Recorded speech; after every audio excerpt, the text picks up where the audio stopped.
So thank you for this opportunity to present a view from a resident about this conduit that so many of us get to know already in the first years or months of our residency. So do not neglect the vein. No conflicts of interest. In my presentation, I will go through the history of this conduit, say some words about the patency race and graft failure. Then about the open harvest technique, I will mainly concentrate on the typical problems because basically all of us are quite familiar with the technique there. And then I go through some more specific technical modifications of the harvesting endoscopic, no-touch, and KIM technique, as well as touch upon the external stents that there are in the market, and of course, say some words also about the pharmacotherapy related to saphenous vein grafts. So, as Dr. Gaudino already said, saphenous vein is one of the most used secondary conduits both in Europe and in North America. It has been there basically since throughout the CABG history, already from the start when Dr. Favaloro established the traditional open vein harvesting technique in 1969. During the past years, however, the vein graft patency has attached a lot of attention to it. And these are a couple of the major studies done during the last decade or so, where the patency race is assessed to be with saphenous vein grafts during the first 3 to 5 years, around 80%, and it falls down to 60% at the time when 10 years has passed after the coronary bypass surgery. Why the vein grafts then fail? These are the three main pathological processes that are related to vein graft failure. Thrombosis is usually the first one to occur during the first weeks after CABG, where endothelial damage occurs. This can be attributed to the surgical techniques, which I will cover in my presentation as well. Intimal hyperplasia then usually happens about 1 month to 1 year after CABG, with activated smooth muscle cells depositing extracellular matrix inside the intima. And then, of course, we have atherosclerosis, which is mainly due to the systemic influences, but also goes hand in hand with the two earlier mentioned pathological processes. So thrombosis, activated injured endothelium leads to inflammation. Even if it doesn't cause early graft failure immediately, it may prompt intimal hyperplasia, which then, once the graft gets more constricted, leads to, again, plaque formation and late graft failure due to atherosclerotic plaque. But if you know your techniques, there is a chance that you are able to get better results. And at the early career, these techniques are important to remember and to acknowledge. When you have harvested the graft, the saphenous vein graft, of course, you want to be sure that there is no leakage. You put the pressure with the syringe containing some liquid, and you often over-distend the graft. There are quite many in vitro studies showing that the pressure that you use to dilate the vein graft, it may be up to 6 times larger than the systolic pressure in the circulation.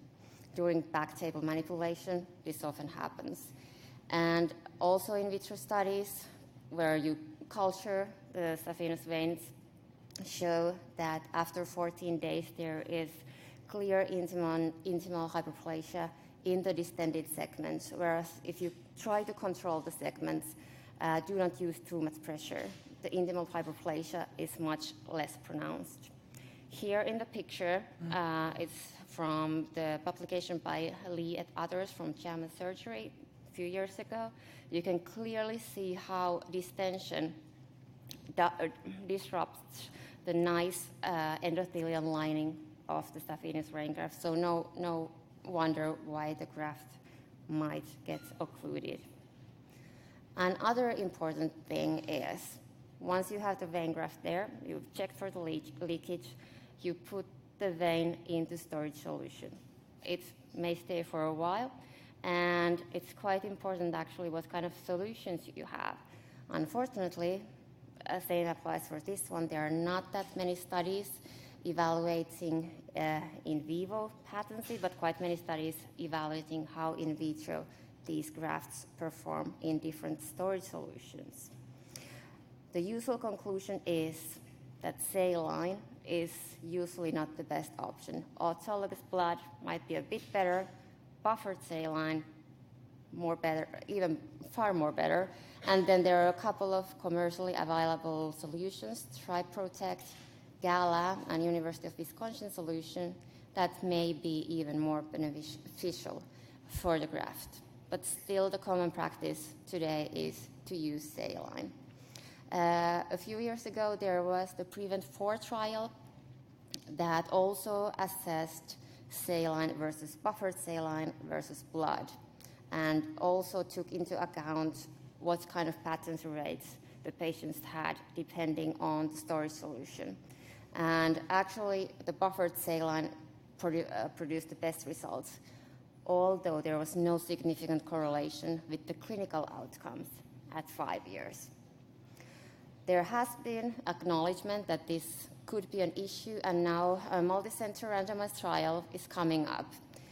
In this randomized trial, the authors are assessing DuraGraft, which is Gala solution for vascular conduit preservation. They compare the results to heparinized saline, and the endpoint is stenosis at 3 and 12 months. I hope this study will also continue longer than just 12 months, because it's usually the differences come when it concerns clinical outcomes, the differences come about a bit later. So you have stored the vein, it's in the storage solution now, and you have to close the wound that you have in the leg. Surgical complications at the saphenous vein harvest site are a bit more common than in radial artery. This was a Swiss study a few years ago that compares these results. And also there was quite a lot of chronic pain, but this was not so significantly different from the radial artery. Some numbness as well, all reported by the patient, so no real objective measurements done here. But actually, these aesthesias were less in the saphenous vein group than in the radial artery group. So there it performs better. You can logically think that if you have a long wound, there might be more complications. And to reduce the wound size, a couple of different studies suggested as simple method as just doing ultrasound vein mapping preoperatively, just to see where the saphenous vein graft would be the best to take from, which leg, and so on. And some centers do this, but I think most of the centers still don't. It's a simple way to probably make the patient feel more comfortable about the surgery. Then we come to the quite classic comparison, endoscopic versus open harvest. Endoscopic harvesting was introduced already in 1996, but for some reason in Europe it hasn't taken off as well as it has in the United States, where already about 80% of CABGs are performed with grafts harvested endoscopically. In Europe, it's only about 10%. Benefits, as you can expect from endoscopic harvest, are better cosmetic results, which are always surprisingly important for the patient, or really important for the patient, and less wound infections. There have been some concerns related to the mechanical manipulation that these harvesting techniques carries, which are traction and compression of the vein. There is quite long learning curve, so you need to practice it quite many times before you are sure that your skills are established in the field. Regarding patency in grafts harvested endoscopically versus with the open harvest technique, there was a study almost 10 years ago now where the authors from the PREVENT-4 trial said that graft failure happens much more in endoscopically harvested grafts than in open harvested grafts. In this study, the patients were not randomized into the two groups, so it wasn't the actual endpoint of this study. And this is why there will be an actual regroup study coming up soon, next month, with the results, providing hopefully level A evidence. It's also observable from quite many recent meta-analyses that maybe it's not so black and white with how the patency is between the two techniques. So if you don't care that much about how large the wound is, you can again evolve your techniques via exploring other options. The so-called no-touch technique was introduced by a group from Sweden in 1996. Susan and others published it in the Scandinavian Journal. And in this technique, the philosophy is that you try to touch the vein as little as possible, basically. Try not to disrupt its native niche, if you call it that way. So with the graft, you harvest the pedicle of surrounding tissue, and you checked for leakage by linking the proximal end briefly to the arterial cannula. So quite little pressure there as well, no distension used. The group in Sweden has provided their up to 16-year follow-up data, where they actually got quite similar results to the articles that I mentioned before, where with the conventional open harvest technique, after 10 years, the patency is about 60%, whereas in the no-touch group, the patency was more than 80% after 16 years. There has been some comments as well saying that maybe the same good results can be accomplished just by reducing the distension. This means that you don't have to, maybe the pedicular tissue there is not as important as the reducing the distension, but anyway, the results here by this group are quite promising. And a modification from the no-touch technique is the so-called KIM technique, which was introduced in a randomized controlled trial called the SAVE-RITA trial. This is also sort of like open harvest technique with no touch, but then the graft is used as a Y composite graft combined to anastomose to LITA. This was done in this particular paper. It was done during OPCAB.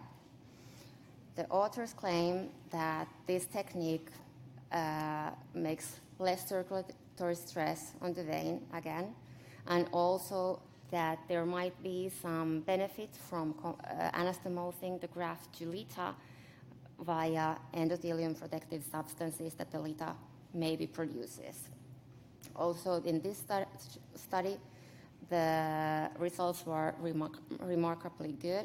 So there was 1 year angiogram done and up to 4-year overall follow-up.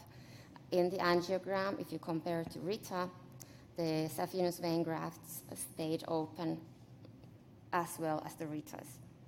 The survival and complication-free survival rates were comparable in the two groups as well. Then, another way of, again, trying to make the grafts stay open for a longer time is external stents.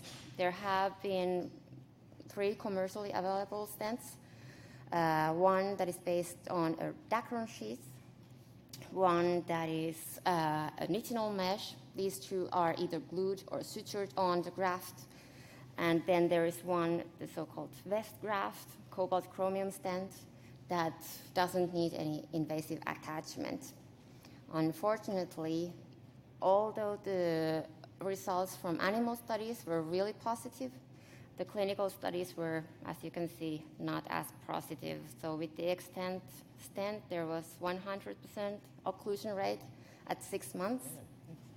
With the nitinol mesh, maybe not as bad. The last one here with the 24% occlusion rate didn't have a comparison group, but still the other two gave quite miserable results.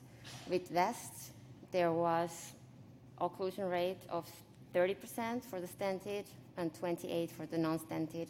So again, not real difference there that would make the stent so beneficial. There are more arms of the VEST trial coming up, so I think it's the VEST trial number 3 that is now underway and maybe will provide us with some new results during the next months or years, hopefully. Again, no matter what you do with the grafts, one important thing for the patient is still the medical therapy that you continue after the CABG. Aspirin, statin, beta blocker, and ACE inhibitor are recommended. Maybe, as we heard this morning in another session, it could be beneficial for the patient to combine ticagrelor and aspirin. This is still something that is discussed. If it's beneficial or not, we'll see in the next few years. But the unfortunate problem there is that patients continue to use suboptimal medical therapy.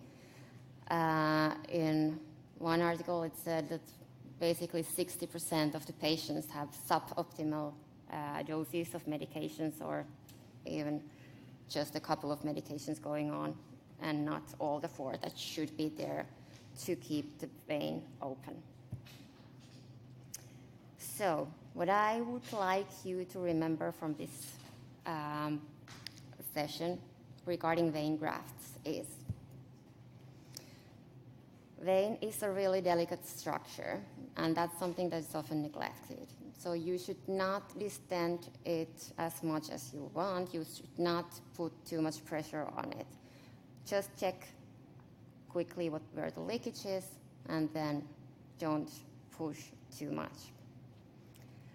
If you are starting your coronary career, the patient might be a bit suspicious when a young surgeon enters the room, and curiously, if everything goes well, if you do a perfect job, the patient will always remember how long the scars were in the leg.